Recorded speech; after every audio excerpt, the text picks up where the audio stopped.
everyone! Before we get into today's audio, I want to remind you to like and subscribe. It pushes me in the algorithm so more people will see this video. If you'd like to support me in other ways, I don't have channel memberships or Patreon. I just don't like that kind of setup. So you can support me via Twitch. I stream almost every day on Twitch, and I'm trying to get to partner, so every single view counts. Thank you so much, and enjoy the audio. Come in. Ah, Did you bring them? Good job. At this rate, you'll get your bonus for sure. Just keep up the good work. You're dismissed.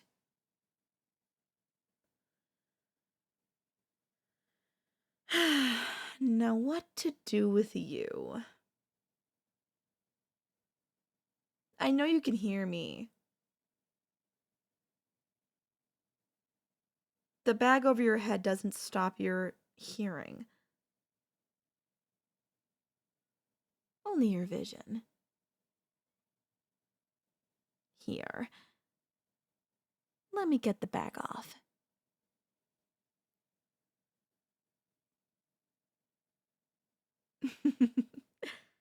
Hey there.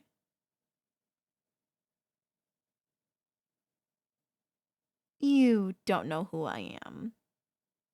At least not yet, anyway.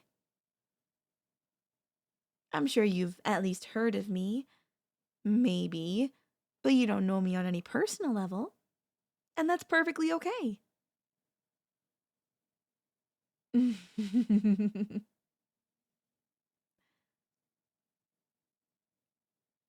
I'm Mila.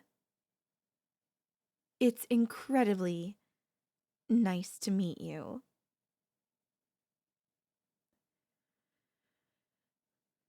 Now, I suppose you're wondering where you are. And that's a loaded question.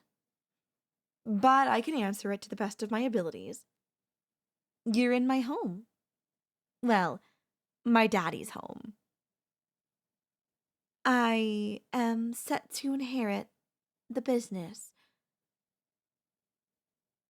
in roughly 7 years, I want to say. Daddy keeps moving around the date because he doesn't really want to retire, but he needs to. All the running around is bad for his health.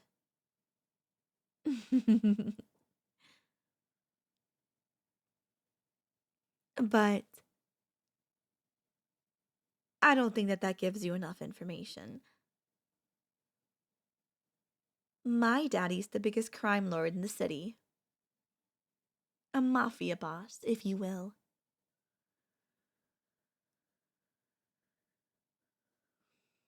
And my daddy loves me very much. He's been training me really hard to be able to inherit this business. He even gave me my own little office here. It's in one of his warehouses, but it's still my own office. And you? Well, you're the one I wish to marry.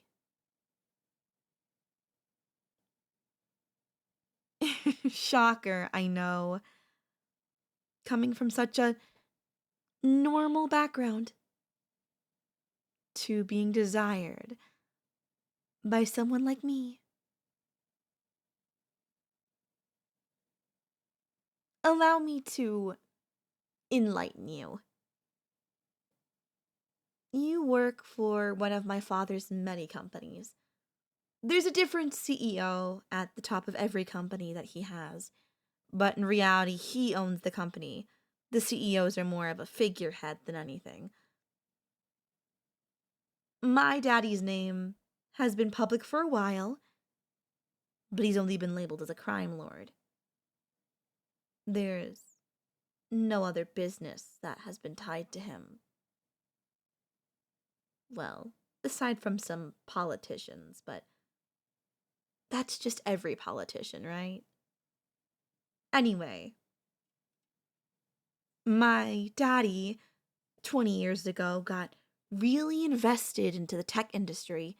He bought a bunch of stocks and eventually wanted to open up several businesses of his own. And then he did.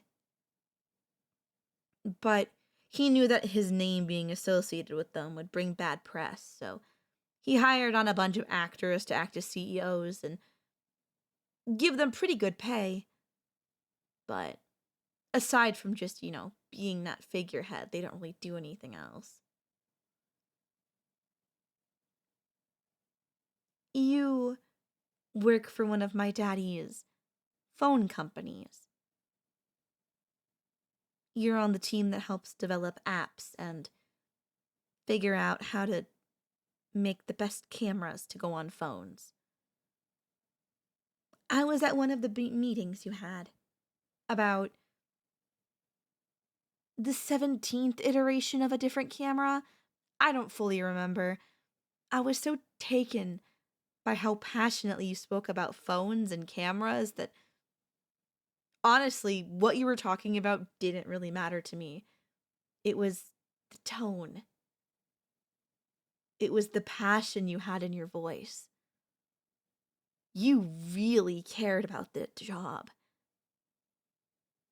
And that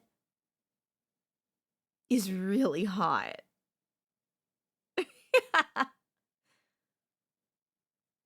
Passion is something that not many people have these days. At least they're not super willing to talk about it or show it. It's one of those things that just dies after a certain point. But you know how it is.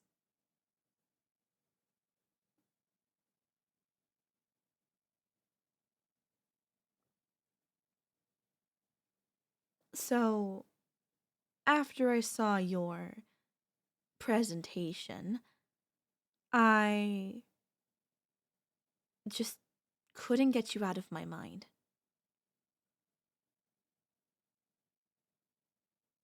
Your words would ring in my head.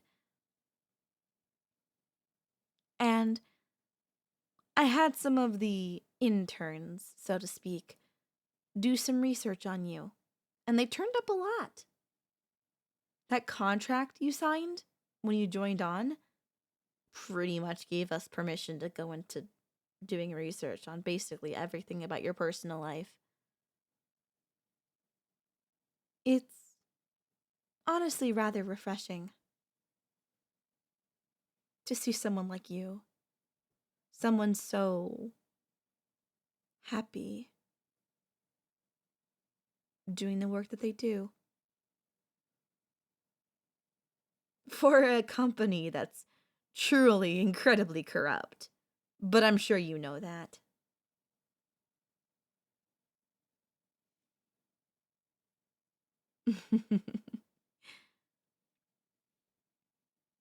But I wanted you to be mine. You're the only one I've ever wanted. The way your eyes light up. The way your smile curves. The way your voice gives goosebumps all over my body. It's intense. But it's not like I want you to stop. And so I could keep feeling this way, I brought you here. You're going to be my pet. My toy, if you will.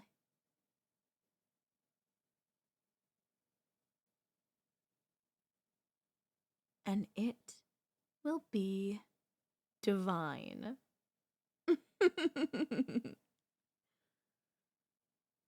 It's not hard to be a toy.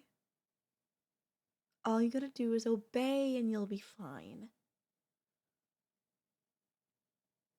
I intend to bring you to banquets and other things like that. But not for a while anyway. My daddy has his own pet, who then became my mother. So, perhaps, eventually you'll fall in love with me as well. I treat my toys well. So, as long as you don't cause any issues, as long as you're respectful and just as passionate as you were in that meeting, then we'll be fine.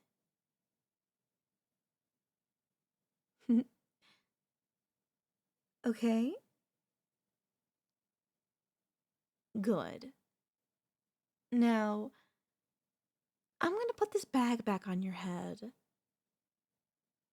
and we'll be transporting you to my home at the end of the workday. For the time being, I'm going to put you in my break room, my personal break room, and you'll be there until we're ready. You aren't allowed to see or touch anything, just be quiet and behave. And if you do so, I'll give you a big, big reward. Good.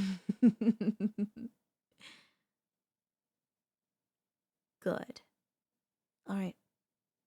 Back on the back.